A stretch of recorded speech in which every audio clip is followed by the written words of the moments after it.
This is the Star Wars The Black Series Plo Koon. Quick look at the packaging. One of the last few figures for the red line before we go into that new packaging. I picked up this figure from Kal-El Collectibles. Let's get him out of packaging. And here is Master Plo out of packaging. And again, another home run by Hasbro. I can't believe how ridiculously amazing this figure is. Look at this guy. We are the Jedi. We are the Jedi. You are surrounded. Surrender now. Roger, Roger. I mean, he barely did anything in the movies except sit on the council and then some deleted fight scenes and all that. But he did get a lot of exposure in the Clone Wars, and that's what made me fall in love with this figure. And this character, for that matter. He was amazing in the Clone Wars. The Wolf Pack. I mean, come on. This is one of the best Jedis I've ever seen in a TV series, and one of my favorites for that matter. If you've watched my Kit Fisto review, I commented that Hasbro did a wonderful job in selecting the Obi-Wan Kenobi as their base mold. And for any more upcoming Jedis, they just needed to replace the head sculpt and the fists of that particular figure. Well, apparently I was wrong. It seems like Hasbro has a penchant for recycling and repurposing every single mold they have, because if this figure mold looks very familiar, that's because Hasbro decided to repurpose the Mace Windu mold. I mean, I love this figure. I love the Mace Windu figure. It's just that I felt that this mold had several limitations, mainly the ankle joints, which seems to not have been improved in this figure. It's the same limited articulation. It's just bending in the wrong places. But everything about the mold is the same. They've just recolored it, remolded it in a different color of plastic. And the articulation is the same, as you can see right there. Butterfly joints, though. I mean, it is an amazing mold. It is well ahead of its time. It was one of the very first molds to really incorporate the butterfly joints and the double neck ball joint system that Hasbro's been using. So I'm okay with it. I just wish they could have put some tweaks in it and change the ankle joints, maybe change the wrist joints here and there. And you know what? I don't really blame Hasbro. I mean, this is the best way to make money off of a mold, is to repurpose it, and I think they're going to use this mold and the Obi-Wan Kenobi mold more often than usual. So the really big difference here is this fantastic head sculpt. Look at this.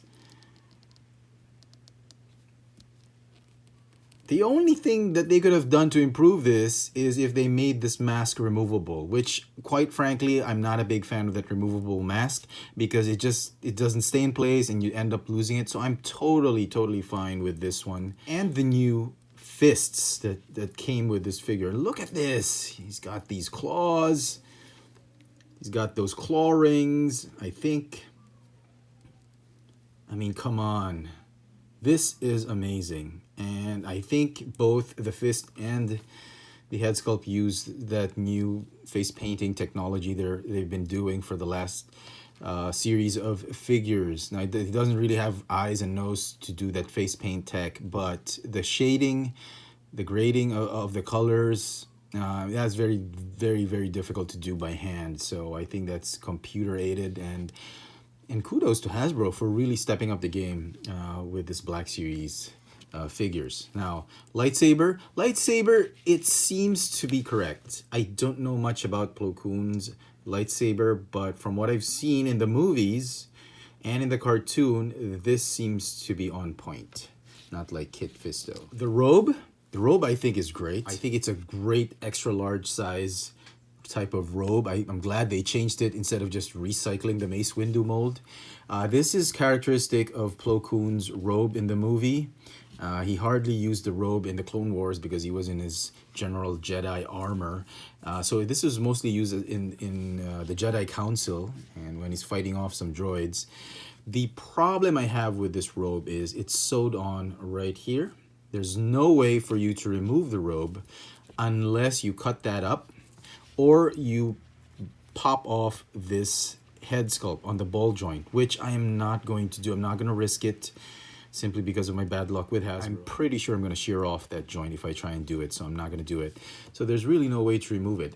And, you know, to be honest, I'm not really concerned about removing the cloak. I like him. I like his aesthetic with the robe on. The only funny thing about this robe is he's got this huge cowl. Okay?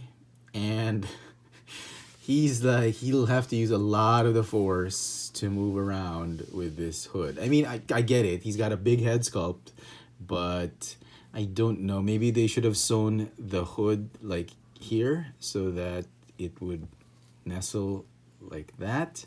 But as it is, it's just way too big for this character. I mean, it is funny. And I keep laughing every time I see this. It's like, oh, Darth Plo Koon, you will submit to me. I am the new Sith Lord. I mean, you know, it's bad enough that he already speaks in mumbled tones with his mask on. So other than that, the Jedi robe is absolutely fantastic.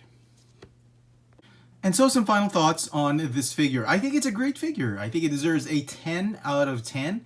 It's one of those Jedi figures that you have to have in your collection if you're into the 6-inch scale of Jedi figures for the prequel, sequel, original trilogy set of characters for the Black series. He'll look absolutely phenomenal on your Jedi shelf. Let me know what you guys think of this Black Series Plo Koon figure. Is it something that you absolutely must have, or is it a pass for you? Let me know in the comment section, and as always, hit that notification bell so you never miss out on any of my latest video reviews. If it's your first time here, please subscribe. Thanks for watching.